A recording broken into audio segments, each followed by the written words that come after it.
In just 9 minutes, unlock the most explosive insights from Steven Bartlett's interview with Jefferson Fisher on the Diary of a CEO. These 10 takeaways reveal how to expose a liar with one silent trick, why smart people talk less, how silence builds trust, and the secret to sounding confident in seconds. Takeaway 1. How silence exposes liars and manipulators. Jefferson Fisher opens up a powerful idea that silence is not weakness. In fact, it is one of the strongest tools you can use to expose someone who is lying or trying to manipulate you. When people lie, they want you to react fast. They want you to argue, defend, or explain yourself. That way, they can control the conversation and twist the story. But when you stay silent for 5 to 7 seconds after they speak, it makes them uncomfortable. They start to doubt themselves. Jefferson says, liars want conversation. Truth tellers have patience. He gives a courtroom example where someone says, I never text while driving. Instead of arguing, Jefferson teaches you to pause and repeat their words slowly. You say, you never text while driving? That one sentence forces them to think. Most of the time, they backtrack and say, well, maybe sometimes. That's how you expose the lie. For example, if your partner says, I was at the store last night, and you suspect they weren't, you don't accuse them. You pause, breathe, and say, you were at the store last night?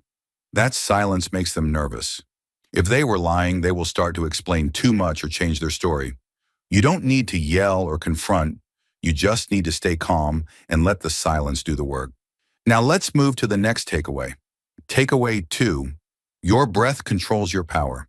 Before you say a single word in a tough conversation, Jefferson Fisher teaches you to breathe. Most people jump into arguments with emotion.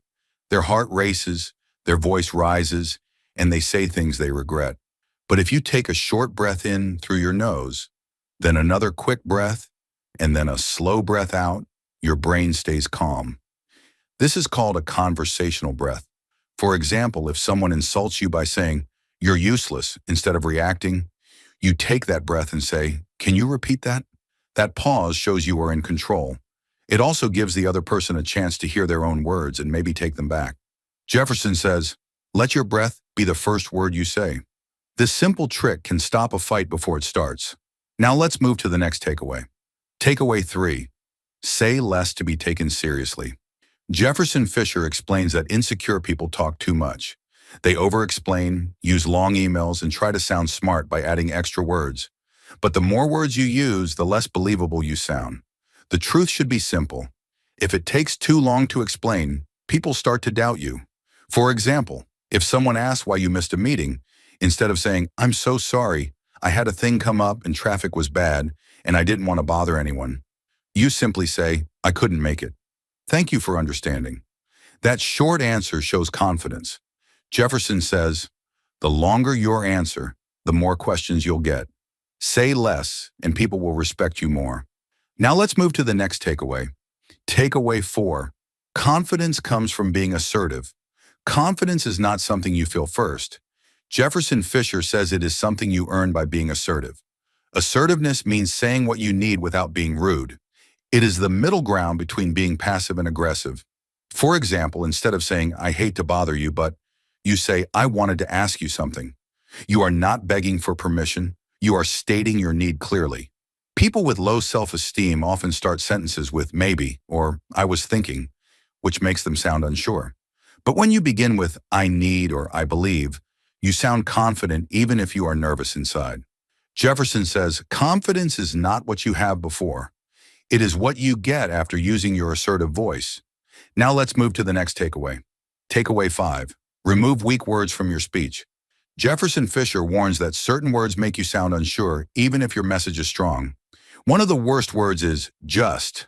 Saying I just wanted to check in or I just think makes you sound hesitant. Instead, remove the word and say, I wanted to check in or I think. It is a small change, but it makes a big difference. Another mistake is over-apologizing. People pleasers often say sorry for things that are not mistakes. Jefferson suggests replacing apologies with gratitude. For example, instead of saying, sorry I'm late, say, thank you for waiting. It shifts the tone from guilt to appreciation and builds respect. We're halfway through the video. Thanks for sticking with us. If you're enjoying it, hit the thumbs up and share it in your WhatsApp groups. If you'd like to support us, please tap the thanks button below. It helps us keep making great content. Drop a comment and don't forget to hit subscribe for more. Now let's continue with the video. Takeaway 6. Speak slower to sound more confident. Jefferson Fisher says that slowing down your words makes you sound more in control and more believable. When people speak fast, they often sound nervous or unsure. But when you slow down, each word carries weight. For example, if someone says, "I already told you I'm not going to do that," and they say it quickly, it sounds defensive. But if they say it slowly, "I already told you I'm not going to do that," it sounds calm, firm, and powerful. In a job interview, if you pause before answering and speak slowly, the interviewer will trust you more because it shows you are thinking and not just reacting. Now let's move to the next takeaway. Takeaway 7. Leaders speak with calm and clarity. Great leaders do not match the chaos around them. Jefferson Fisher explains that they bring calm into the room. Whether it is a courtroom, a boardroom, or a family dinner, the person who speaks slowly, breathes before responding, and uses fewer words is seen as the leader. For example, if a team is panicking over a missed deadline, the bad leader yells and adds to the stress. The good leader takes a breath and says, "Let's figure out what went wrong and fix it." That calm energy makes people trust you. Jefferson says, people are drawn to the anchor in the room. If you want to lead, you must learn to stay calm when others lose control. Now let's move to the next takeaway. Takeaway 8. Arguments should be unraveled, not won. Trying to win an argument usually means losing the relationship. Jefferson Fisher teaches that instead of trying to prove someone wrong, you should ask them, "What am I missing?" This shifts the conversation from attack to curiosity. For example, if your partner says something that upsets you, instead of saying, "You're wrong," you say, "Help me understand where you're coming from." That one sentence can change the entire tone of the conversation. Jefferson says, being right doesn't keep you company. Winning the argument might feel good for a moment, but it often leads to regret and distance. Now let's move to the next takeaway.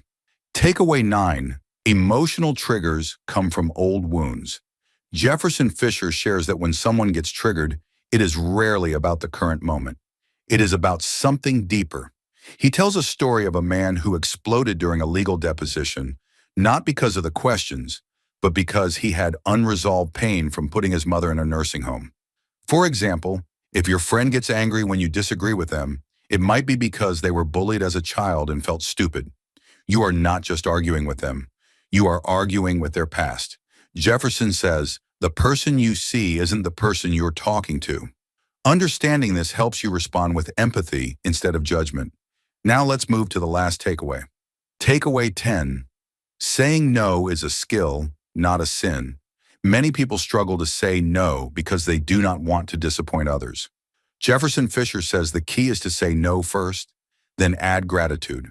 For example, if someone invites you to dinner and you do not want to go, instead of saying, "I'd love to, but I'm busy," you say, "I can't make it. Thank you so much for the invite." You do not need to explain or justify.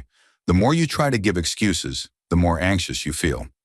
Jefferson says, don't wait until you have 10% battery left for 100% conversation. Saying no clearly protects your time and your peace. It also shows others that you respect yourself. Here is a brief introduction about Jefferson Fisher. Jefferson Fisher is a board-certified trial attorney and communication expert, known for teaching people how to argue less and talk more. With over 12 million followers across platforms, he simplifies courtroom-tested techniques to help everyday people master difficult conversations and speak with confidence. Thank you for watching. If you'd like to support this channel, hit the thanks button below. It really helps us keep going. If you enjoyed this summary, please leave a like and share it in your WhatsApp groups. To join discussion about this video, drop a comment below. And for more videos like this, hit the subscribe button below.